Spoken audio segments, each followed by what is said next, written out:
Everyone. Today I Nandini Dikhi from Amritsar is going to present my views on post-mortem of politics. While beginning, I would like to ask a question: what does politics mean to you? For some it is a dirty game. For some it is another name of corruption. For some it is the misuse of power, while for some it is nothing but losing your self-respect. But is this what politics is all about? In actual, politics is the way for us to choose a better option. It is a way of making us aware of what is right and what is wrong. It is something that safeguards our rights and democracy. But all of us have some misinterpretations about this word politics.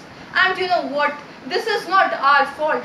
This is so because in our country we have never been presented with the actual side of politics.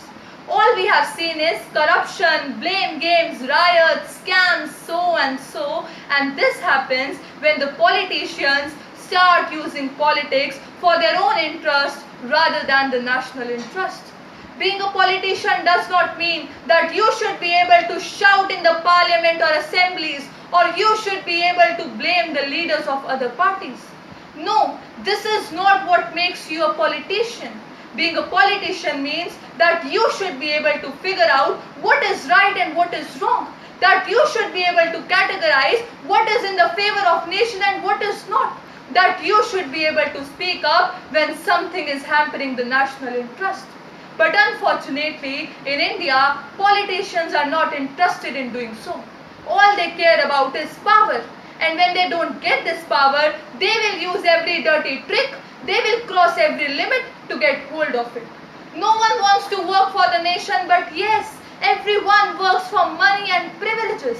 No one cares about democracy, but yes, unfortunately, everyone cares about dividing people into Hindus and Muslims and then making them fight for what? For their vote banks. Till date, even it was 10 years ago or it is today, I haven't seen any opposition who has stood with the government if it has done something in the favor of the nation. Just tell me, is this how we are going to face the external threats to our nation? And if someone from the general public or the media gathers enough courage to ask questions from the government, you know what he or she is supposed to face? Either he or she will be beaten up by the goons, or he or she will be fired to death, or his or her house will be pelted with stones. But all those in power need to understand that this is not your power. It is the power of those people who have elected you.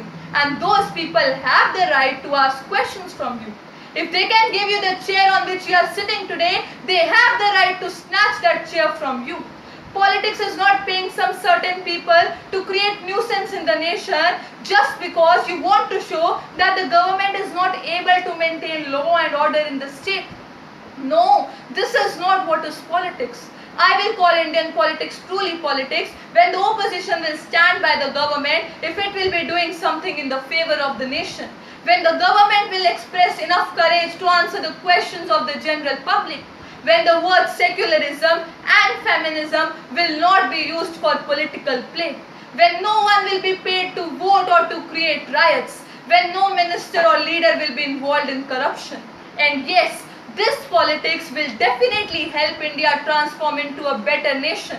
This politics will definitely help India rise and shine. Thank you.